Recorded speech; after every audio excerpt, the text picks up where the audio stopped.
우리가 맨날 말하는 전기, 이게 보통 전기라는 거는 쉽게 생각하면은 전하를 띤 어떤 알갱이의 흐름이거든? 근데 이 전하라는 게 전기적 성질이야. 근데 그것보다 좀 더 많이 쓰고 있는 게 이제 전기하면 에너지라고 할 수 있어요.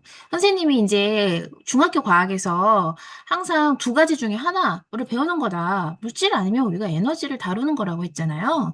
그래서 오늘은 전기 에너지가 어떻게 생겨나고 또 그게 어떤 식으로 우리한테 쓰이고 있는지를 알아가는 가장 기초적인 그런 시간이란 말이에요. 자, 이게 안 되면 당연히 나중에 고등학교 때 물리학도 안 되고 여러분들 수능까지 어려워지니까 잘 들으셔야겠죠. 네. 자, 일단은 태초 맨 처음 발견된 그 전기는 마찰 전기 때문에 생겨나게 되는데, 말 그대로 이제 문질러. 다만 이렇게 같은 손을 문지르면 안 되고 서로 다른 물질을 문질러. 마찰을 일으키잖아. 그러면은 물체가 전기를 띠는 거야. 자, 그런데 전기를 띄었지만 걔네들은 한 곳에 이렇게 쫙 머물러 있거든요. 그래서 그거를 이제 정전기라고도 부른다 이거죠. 그러면 왜 마찰 전기가 생기냐? 거기에 있던 그 물질 안에 있던 전자가 이동하기 때문이거든요. 네. 전자가 이동을 하는데, 자, 이렇게 전자가 이동을 해버리면요. 물체는 원래 중성 상태였다가 뭔가 플러스가 되거나 마이너스 전하를 띠게 된다라는 걸 이미 여러분들이 원자 이온에서 배우셨어요. 그쵸? 그래서 이렇게 전자가 이동을 하게 되는 어떤 상황들을 물질마다 다 조사를 해보니까 순서가 있더라. 그게 바로 대전열이고요. 이 순서를 보통 이렇게 기억하셔야 되거든요. 털류, 명나, 고풀. 적어도 털류, 풀까지는 네, 기억을 꼭 하셔야 됩니다. 자, 어쨌든 털가죽이 항상 전자를 잃기 쉽고, 그 다음에 그래서 플러스 전하를 띠게 되고, 그 다음에 플라스틱은 전자를 얻기 쉬워서 마이너스 전하를 띠게 돼요.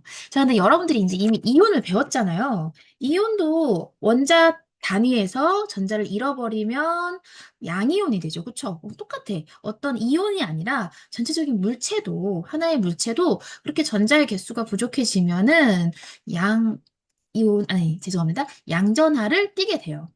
그리고 그 전하라는 말은, 자, 전하라는 말은 정기적 성질을 말할 수도 있고 어떤 그 정기적 성질을 가진 입자를 말할 수도 있어요. 근데 어쨌든 이 전하가 두 가지 있다라는 이야기를 사실은 18세기에 플랭클린이 해.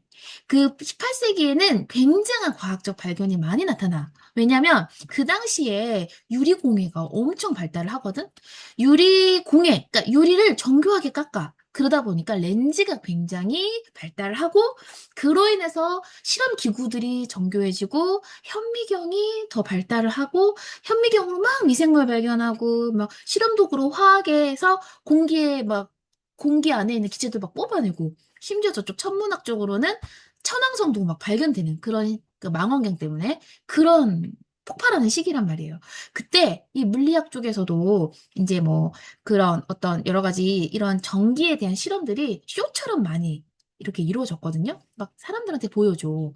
그때 이제 그 플랭클린이 보통 이런 어떤 그런 쇼들을 보면서 관심을 많이 가졌어. 자, 그래서 플랭클린이 생각할 때는 어떻게 생각을 하냐. 얘가 여기에서 이렇게 서로 마찰을 하는 동안 얘네들은 뭔가가 흐른다는 거야. 흐르는데 어디서 어디로 흐르냐? 뭔가 정기적인 성질을 많이 띠고 있는 쪽에서 적게 띄고 있는 쪽으로 뭔가가 흘러. 근데 그게 뭔지 모르잖아. 그러니까 그거를 어떤 유체로 봤어. 뭔가 흐르는 물질로 본 거야, 전기를. 그러면서 뭔가가 전기적인 성질을 띠고 있는 입자가 많아. 그쪽을 플러스로 그냥 본 거고요. 플러스 전화, 양전화로 본 거고, 그 다음에 그게 별로 없어. 그거를 음전화로 봐요. 그리고 그냥 그렇게 해석을 해버려. 자, 사실은 아니죠. 지금 우리는 사실 어떤 물질이 플러스 전하를 띠고 있는 거는 어 양 그 이온 아니 죄송합니다. 원자 핵 안에 양성자의 개수 에 따라서 그렇게 정해진다는 걸 정확히 알고 있잖아요. 그쵸? 근데 그 당시에는 몰랐다고. 그래서 그냥 뭔가 정기적 성질을 많이 띠고 있으면 플러스 전화라고 생각했고, 거기서 물 흐르듯이 흐른다라고 개념을 잡았었다라는 거예요.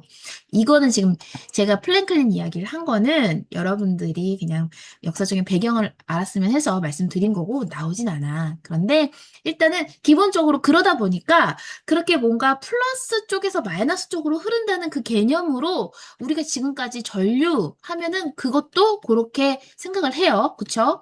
사실 근데 전류는 전자의 흐름으로 생기는 현상이잖아요. 그쵸? 그리고 실제 전자는 그렇게 흐르지 않죠. 네. 그래서 일단 요 방향성에 대해서는 그런 어떤 역사적 배경에 의해서 그렇게 정해지게 됐다. 그거 알아두시고, 그 다음에 우리가 대전열이라는 게 있다라는 거 알아두시면 되겠습니다. 자, 마찰전기에 의해서 다양한 현상이 생기는데, 머리카락을 빗으로 빗잖아요? 그러면 이 빗이 거의 플라스틱이죠? 그리고 머리카락은 머리털에 해당이 된다고 하면, 얘네들을 이렇게 마찰을 시켜 빗었을 때, 빗은 플라스틱이니까 마이너스를 띠게 돼요. 머리카락은 털이니까 플러스를 띠게 된다고. 자, 그러면 당연히 이 빛이 머리카락을 문지르면서 어때요? 아니, 그 전기적인 인력이 발생을 하게 되거든요.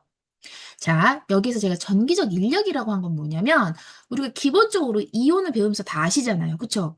플러스, 마이너스는 서로서로 끌어당긴다. 네. 그것이 이제, 그래서 이온도, 만약에 구리이온 같은 경우에는 Cu2 플러스니까 마이너스 극으로 간다. 이런 걸 배우셨죠. 그쵸? 전기적 인력에 의해서.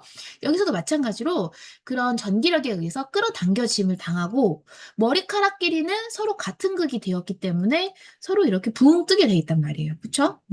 더 재밌는 거는 이제 어떤 여학생이 아기가 이제 미끄럼을 신나게 타고 내려오잖아? 그러면은 친구들이 막 웃잖아요. 그 친구 막 머리카락이 이렇게 다, 어, 난리가 나 있죠? 그쵸? 자기는 모르잖아. 왜냐면 이 미끄럼틀 자체가 플라스틱이고 이제 머리털이 플러스가 되면서 어떻게 된다? 머리털끼리 이렇게 서로 전기적 청력으로 저런 현상을 볼 수 있다. 자, 아까 제가 전기력에 대해서 살짝 이야기를 했는데 조금 더 정리를 해보자면 전기를 띤 어떤 두 물체, 즉, 이 전기를 띤 물체를 뭐라고 하냐면 대전체라고 할 수 있거든요. 자, 여러분들 대전체 하면은 전기를 띈 건데 전자는 대전체라고 하기가 어려워요. 왜냐면 이 대전체 그러면 원래 중성이었다가 얘가 어떤 상황으로 인해서 전기를 띠게 될 때 보통 말을 해요. 근데 전자는 태생이 전하를 갖고 있잖아. 그쵸? 그래서 보통 이런 대전체 같은 경우에는 중성이었다가 그렇게 전기를 띠게 되는 경우. 자, 그래서 이 대전체 사이에 작용하는 그 힘을 뭐라고 할 수 있냐면 전기력이라고 하는데 이 전기력은 인력도 있고 청력도 있다. 자, 그래서 쉽게 얘기하면 만약에 이게 풍선이라고 쳐봐. 풍선은 고무잖아요. 그쵸? 고무를 털하고 이렇게 문질렀다고 쳐보세요. 그러면 털 가죽은 플러스가 되고 풍선 같은 경우 마이너스가 되겠죠? 자, 요런 상황이 된다 이거지. 둘 다 털 가죽에 문지르면 두 풍선이 다 마이너스 극을 띠게 되면서 어떻게 된다? 이게 붕 뜬다 이거예요. 네. 전기적 청력이 발생을 하는 현상들을 볼 수가 있고 또 반대로 서로 같은 극이 아니라 다른 극을 갖게 되면은 끌어당겨진다. 네. 이렇게 움직인다라는 거를 볼 수가 있다. 우리가 지금까지 대전열 따질 때는 그냥 그 비금속이었잖아요. 근데 만약에 이 그 대전체, 그러니까 전기를 띠고 있는 어떤 대전체를 어디에다가 금속 물체에다가 갖다 대잖아요. 어디에? 전기를 띠고 있지 않은 금속 물체에다가 가까이 하면 금속의 끝부분이 전하를 띠게 되는 현상을 볼 수가 있거든요. 자, 왜 그러겠어요? 이 금속은 특히나 자유전자들이 굉장히 많은데 그 전자들이 대전체로 인해서 끌어당겨지거나 멀어지거나 하는 거예요.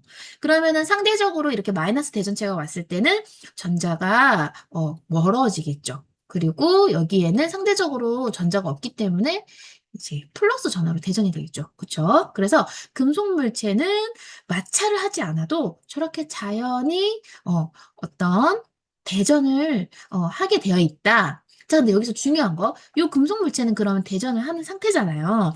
그럼 대전체라고 할 수 있느냐? 그렇지 않다는 거예요. 이거 시험 문제에 꽤 나와요. 대전체는 얘가 전기를 띠고 있는 건 맞는데 이 물체에서 뭔가 전자가 나가거나 아니면 들어오거나 해야 됩니다. 그럴 때만 인정을 해준대요. 그러니까 지금 이 상황에서는 대전은 되지만 대전체는 아닌 거예요. 이해되셨나요? 네. 자, 이러한 현상을 정전기 유도 현상이라고 하는데, 네. 이런 정전기 유도 현상 때문에 생기는 게 대표적으로 번개예요, 여러분, 번개. 네. 정전기 유도 현상으로 인해서 그 피리층 같은 거 설치해가지고, 네. 그렇게 우리가 볼 수 있습니다. 일단은 거기 보시면은 그렇게 되겠죠? 여기에서 이 구름이 다가와요. 구름이. 네. 구름이 뭔가 이렇게 플러스 다가오게 되고, 여기가 이제 끝에 이제 마이너스가 몰리겠죠? 네. 그러면서 어떻게? 이렇게 흐르겠죠. 그쵸. 네. 자, 어, 보시면은, 아까 대전체가, 플러스 대전체일 경우에는 전자가 끌려와가지고, 이 경우에는 같은 쪽이 서로 이렇게, 어, 인력이 발생을 하게 되고 항상 반대쪽은 청력이 발생을 하게 되겠죠. 그쵸? 네. 이런 모습을 활용을 해가지고 우리가 검정기도 이해를 할 수 있거든요. 검정기는 뭐냐면 이런 정전기 유도를 이용해가지고 이런 현상을 이용해서 물체의 대전 여부를 알아보는 실험 기구예요. 보시면 자, 중요한 어떤 부품이 금속판하고 금속박이 있어요. 그리고 여기는 그냥 이렇게 유리병으로 둘러싸여 있어요. 자, 금속판, 금속박 모두 이제 연결이 돼 있고요. 그 다음에 이 박은 보통 얇은 판을 말하는 거예요. 굉장히 가볍고. 네. 자, 이 상태에서 어떤 걸 할 수 있냐? 평소에 금속 그 박은 이렇게 축 늘어져 있어요. 이게 전체적으로 검정기라는 이름을 갖고 있는데 금속박이 늘어져 있는 이유는 얘가 중력만 받고 있기 때문이에요. 중력만. 즉, 이 상태에는 중성 상태일 때 그렇다는 얘기예요. 자, 그런데 이 친구에게 대전체가 어느 날 가까이 왔다. 지금 보시면은 마이너스 대전체가 왔잖아요. 그렇게 되면은 금속판에 있던 전자들이 도망가지. 그치? 뭐가 발생한 거야? 청력이 발생하니까. 그래서 청력이 발생해서 전자들이 도망가면 아래쪽에 중성 상태였던 그 금속박이 갑자기 이렇게 전기력을 받아서 특히 청력을 받아가지고 멀어진다 이거예요. 전체적으로 아래쪽은 마이너스로 대전되고 위로는 플러스로 대전이 되는 그런 현상이 되는 거예요. 자, 그럼 얘가 내려갈 때 언제까지 내려가느냐? 잘 보세요. 여기에서 이 마이너스 대전체가 여기 있는 요 금속판하고 같이 어우러져서 중성이 될 때까지만 가요. 그러니까 여기 보니까 4개가 내려오면 4개가 간다고 보시면 돼요. 이해가 되시나요? 네. 저 만약에 반대로 여기가 플러스가 왔다. 플러스가 오면은 어떻게 되겠어요? 플러스가 오면은 지금 여기 이렇게 중성이었던 친구, 요 금속 박에서 전자가 이제 다시 올라오죠. 어, 전기적 인력으로 인해 가지고 올라오면 여기는 상대적으로 또 마이너스가 부족해지니까 다시 전체적으로 플러스를 띠면서 이렇게 청력이 발생하니까 멀어진다. 자, 여기 요 이야기는 다음 주 우리 수업 시간에 더 자세히 한번 이야기해 보도록 하겠습니다. 회로랑 더불어서. 네, 고생하셨고 마무리하겠습니다.